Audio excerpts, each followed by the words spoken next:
श्री गुरुदेव दत्त.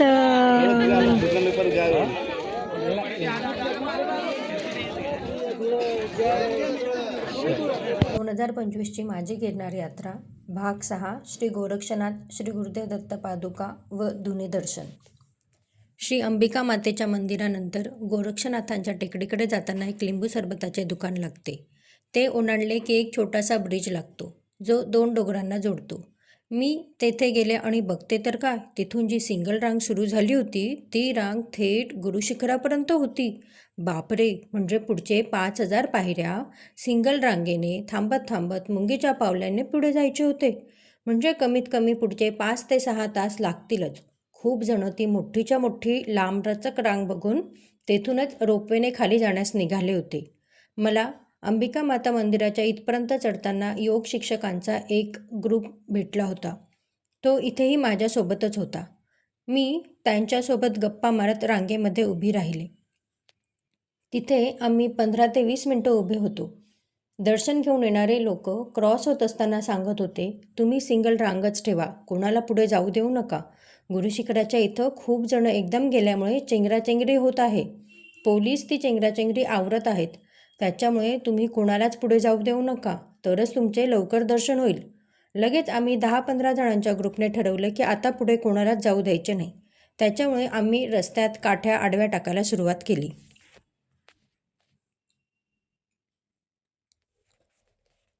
माझ्या मागे पुढे धुळे जिल्ह्यातील दोंडाईच्याच्या जवळपास राहणाऱ्या 4 लोकांचा ग्रुप होता.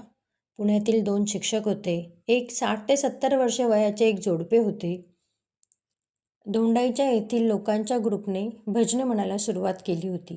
त्यांचा पहाडी आवाज आणि तन्मयतेने भक्तिभावाने गायलेले गाणे सुमधुर होते आणि पूर्ण आसमंतच भक्तिमय करत होते.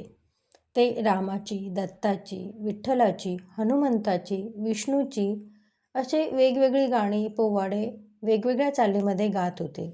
गाण्यांचे अर्थ पण इतके सुंदर होते की सगळे ग्रुप त्यांच्यासोबत गाणे म्हणत होते. एकाच ठिकाणी 45 मिनिटं थांबूनसुद्धा वेळ कसा गेला हे कोणालाच कळले नाही.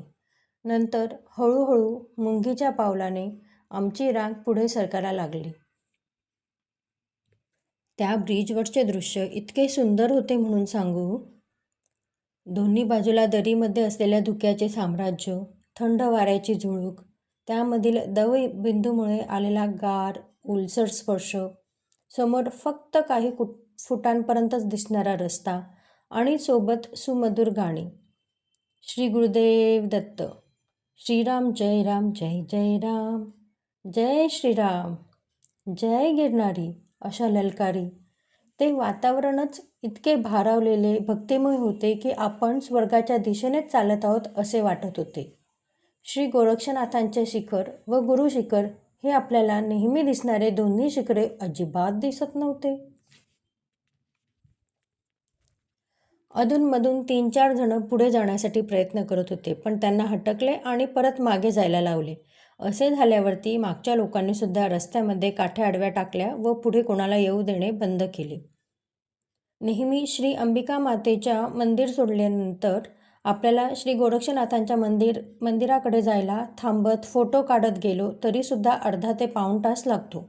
पण इथे तर ते शिखर कुठं आहे हेच दिसत नव्हते. फक्त माणसांनी भरलेला रस्ता आणि सगळीकडे शुभ्र धुक्याचे साम्राज्य होते. एरवी आपल्याला चढत जाताना जे गिरनारचे हिरवेगार सौंदर्य दिसते त्याची जागा पूर्णपणे धुक्याच्या धुळीने घेतली होती.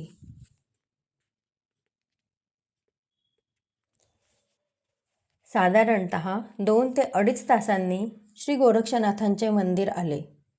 तेथील दर्शन घेतले. गोरक्षनाथांच्या पर्वताची उंची समुद्रसपाटीपासून 3,665 फूट म्हणजेच 1,117 मीटर एवढी उंच आहे. आम्ही हळूहळू भजनं ललकारी म्हणत गुरुशिखराकडे जाणाऱ्या वाटेला लागलो. आजूबाजूच्या लोकांची गप्पा पण होत होत्या. 2-3 जणांचे ग्रुप विखुरले गेले होते. 2 महिला माझ्यासारख्याच एकट्या होत्या. एकट्या होत्या असं म्हणणं खूपच विसंगत होते, कारण सगळेजण एकमेकांना ग्रुपमध्ये सामावून घेत पुढे जात होते, वेळ घालवत होते. एरवी चढताना उतरताना जी धाप लागते ती ह्यावेळेस लागत नव्हती, कारण थांबत थांबत हळूहळू एक एक पाऊल टाकत आम्ही पुढे सरकत होतो. आता वेध लागले होते त्या सुवर्ण कमानींचे. श्री गुरुदत्तात्रय चरण पादुका कमान आणि श्री दत्तधुनी कमंडलुकुंड अन्नक्षेत्र कमान. पण त्या कमानीसुद्धा धुक्यामध्ये कुठं हरवल्या आहेत हेच कळत नव्हते. अरे, त्या बघा कमानी! साधारणतः 1.5 तासांनी त्या कमानी दिसल्या. त्या सुवर्ण कमानी जणू स्वर्गाच्याच कमानी आहेत असे भासत होते. सगळ्यांना खूप आनंद झाला आणि आता थोड्याच वेळात आपण गुरुशिखराकडे जाणाऱ्या मार्गाला लागू यातच समाधान होते. त्यावेळेसच अगदी काही क्षणासाठीच ढग विरळ झाले आणि गुरुशिखराचे दर्शन झाले. अगदी काही क्षणांसाठीच. पूर्ण आसमंत श्री गुरुदेव दत्त या ललकारीने दुमदुमला. सगळ्यांनी पटापट फोन काढून फोटो काढायला सुरुवात केली. छे हो, 10 ते 15 सेकंदच ही झलक होती. हे दृश्य मला अजूनही डोळ्यांसमोर दिसते. प्रत्येकजण आपल्या आजूबाजूला सांगत विचारत होते, तुम्हाला दिसलं का? किती छान दिसत होतं ना? आता परत दिसेल. आपण परत वाट बघूया. ढग थोडेसे बाजूला होतीलच, इत्यादी इत्यादी. आम्ही कमान पार करून श्रीदत्त शिखराकडे जाण्यासाठी सुरुवात केली. आता कमाल 1000 ते 1500 पायऱ्या होत्या. आता मात्र कठीण परीक्षा होती. रांग आता बऱ्यापैकी लवकर लवकर पुढे सरकत होती. तेथील पायऱ्या न थांबता चढायला कठीणच आहेत. तिथे कोणी थांबले की लगेच मागची गर्दी, चला पुढे चला, थांबू नका असे ओरडत होती. त्यामुळे लोकांना दम घेण्यासाठी सुद्धा फुरसत नव्हती. न थांबता पायऱ्या चढून मला खूप अस्वस्थ व्हायला लागले होते. एक तर अजिबात चालण्याचा, जिना चढण्याचा सराव नव्हता. दत्तगुरू, तुम्हीच मला इथपर्यंत आणले आहे. तुम्हीच मला शिखरावर पोहोचवा आणि जे काय व्हायचे असेल ते होऊ द्या, असे झाले होते. एक मन म्हणत होते, तुला काय वाटतं, सगळं काही सुरळीत होईल? थोडा धीर धर, घाबरू नकोस. बाप्पा असे सहजासहजी दर्शन देईल का? मी खूप थकले होते. माझ्यामध्ये बोलण्याचे पण सामर्थ्य नव्हते. मनातल्या मनात दत्तगुरूंचा धावा करायला सुरुवात केली. अजूनसुद्धा दत्तगुरूंचे शिखर दिसत नव्हते. धुक्यामध्ये ते कुठे गुडूप झाले होते कळतच नव्हते. आपण अजून पुढे किती वरती चालत जायचे आहे काहीच कळत नव्हते. एकंदरीत सगळेजण आता शांत झाले होते आणि सगळ्यांना फक्त दत्तगुरूंचे वेध लागले होते. शिखरावरून येणारे लोक एकदम आनंदित दिसत होते. आम्हाला सांगत होते, व्यवस्थित दर्शन होत आहे. आता अजून थोड्याशाच पायऱ्या आहेत. अरे, पण थोड्या म्हणजे अजून किती? थोडा वेळ लागतोय असं म्हणत म्हणत 1.5 तास आम्ही चालतच आहोत. लोकांनी चप्पल बूट काढायला सुरुवात केली होती. असे वाटत होते की वरती असलेल्या लोकांना पादुका स्थळ दिसते आहे, म्हणून त्यांनी चप्पल बूट काढायला सुरुवात केली आहे. आम्ही सुद्धा आमच्या चप्पल बूट काढले. आता अजून थोड्याशाच पायऱ्या चढायच्या आहेत अशी मनाची समजूत घालत होतो. पण छे हो, अजून 30 मिनिटं वर चढूनसुद्धा पादुका स्थळ दिसायचे नामोनिशाण नव्हते. आता मात्र धीर हळूहळू सुटायला लागला होता. डोळ्यांच्या कडा ओलसर व्हायला लागल्या होत्या. दत्तगुरूंचे नामस्मरण चालूच होते. अखेर दत्तपादुका स्थळाजवळचे जे नागमोडी चढण असते ते दिसले आणि पादुका स्थळ दिसायला लागले. किती आनंद झाला म्हणून सांगू. हळूहळू चढत श्री दत्तपादुकांच्या गाभाऱ्यामध्ये प्रवेश केला. जो आनंद होता ना, काय आनंद होता ते मलाच कळत नव्हते. मी राहिलेच नव्हते. ना मला आनंद होत होता, ना मला रडू येत होते. मला आजूबाजूच्या लोकांची, तिथल्या वातावरणाशी काही एक संबंध लागत नव्हता. तेथे प्रदक्षिणा मारताना मला दत्तपादुका आणि दत्तांची मूर्ती यांना स्मृतिपटलावर किती सामावून घेऊ आणि किती नाही असेच झाले होते. तिथे मला स्वप्नात दिसलेले दत्तबाळ, त्याच्या डोळ्यांतील तो उत्सुकतेचा, खोडकरपणाचा लोभस भाव मला त्या दत्तमूर्तीमध्ये दिसत होता. तेथून माझी दृष्टी हटतच नव्हती. निर्विकार स्थिती काय असते तीच असावी का? तेथील गुरुजी, पोलीस पुढे सरका असे सांगत होते. मी कधी त्या गृहामधून खाली उतरले माझे मलाच कळले नाही.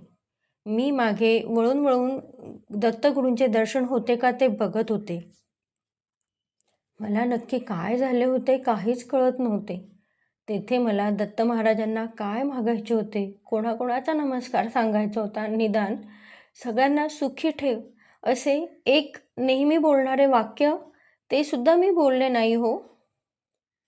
ते वाक्यसुद्धा मला तिथे आठवले नाही. म्हणजे काय म्हणावे, इतकी भारावून गेले होते का मी तिथे. सगळ्यांची सुद्धा अशीच परिस्थिती असावी. आजही हे लिहिताना माझ्या डोळ्यांसमोर दत्तपादुका आणि दत्तमूर्ती येत आहेत. आवाज गदगद होतोय, डोळ्यांमध्ये पाणी येत आहे. महाराज, तुमचे तेज, भक्तांच्या मनातील भाव ओळखून भक्तांना आपल्याकडे संमोहित करण्याची तुमची शक्ती, त्यांना कष्ट सहन करण्याची ताकीद व त्यासाठी लागणारी जिद्द याचे निर्माते तुम्हीच आहात. आपल्यासमोर भक्त आला की त्याच्या मनामध्ये कुठलाच मोह, माया, दंभ, द्वेष भाव न ठेवता त्याला निर्विकार करणे या सर्वांचे तुम्हीच करते आणि करविते आहात. तुम्ही खरंच अनाकलनीय आहात. तुमच्या सामर्थ्याला, अदृश्य आणि निरंतर अस्तित्वाला त्रिवार दंडवत प्रणाम. अरावत पर्वताच्या रांगेमध्ये गुरु शिखर हे सर्वात उंच असून त्याची उंची समुद्रसपाटीपासून 5,650 फूट म्हणजे 1,722 मीटर एवढी आहे. दत्तगुरू शिखरावरून खाली उतरताना मी कुठल्या मनस्थितीत उतरले मला कळतच नव्हते. माझा चुलत भाऊ भेटला तर त्याला मी गळामिठीच मारली आणि नंतर मला रडू यायला लागले. आजूबाजूचे भान आले आणि कसे तरी रडू कंट्रोल करून मी दत्तधुनीच्या इथे गेले. धुनीला नमस्कार केला आणि तेथे अन्नप्रसाद ग्रहण केला.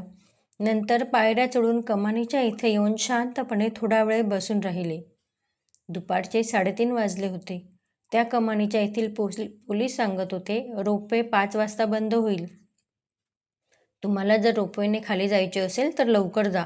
म्हणजे फक्त 1.5 तास राहिला होता. पाय आता लटलट करायला लागले होते. उभे राहणेही अशक्य आहे असे वाटत होते.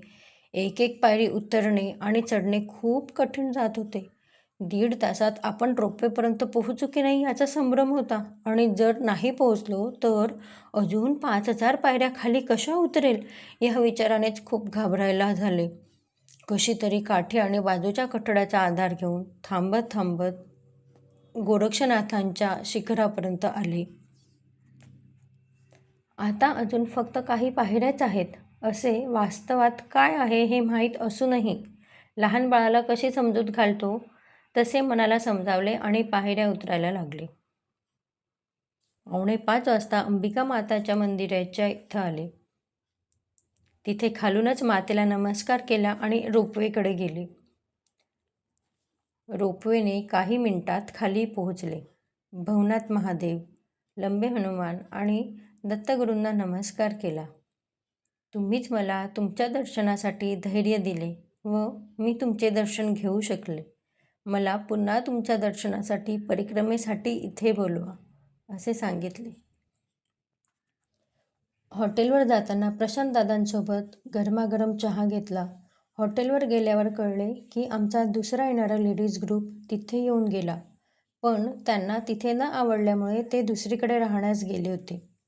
मी आता निडर झाले होते आणि मला फक्त आराम करायचा होता. 2 तास आराम केल्यावर आम्ही गरमागरम जेवण केले. परिक्रमा होणार नाहीच, आपले गुरुशिखराचे दर्शन झाले आहे. आता आपण उद्याचेच तत्कालमध्ये जे तिकीट मिळेल तिथपर्यंत जाऊया असे ठरविले. योगायोगाने जुनागड ते अहमदाबाद वंदे भारत ट्रेनचे तत्कालमध्ये कन्फर्म तिकीट मिळाले. आमच्या बाजूचा ग्रुप पण आला होता. ते लोक 10,000 पायऱ्या चढून आणि उतरून आले होते आणि अजून आजूबाजूचे पण खूप सगळे ठिकाणं बघून आले होते. त्यांचे कौतुक करावे तेवढे कमीच होते. मी डॉक्टर आहे असे कळल्यावर त्यांना खूप आश्चर्य वाटले. देवाच्या दरबारात लहान मोठे, शिक्षित अशिक्षित, छोटी पदवी मोठी पदवी असा का कुठे फरक असतो का हो? सगळे एकाच स्तरावर असतात. तेथील सगळे लोक भक्तिभावाच्या दोरीमध्ये गुंफलेले मणीच असतात ना. मी डोळे बंद करून पूर्ण दिवसाचा आढावा घेत झोपण्याच्या तयारीला लागले. मंडळी, या लिखाणाच्या साखळीचा अजून शेवटचा भाग येणार आहे बरं का. भेटूया पुढच्या गुरुवारी. श्री गुरुदेव दत्त.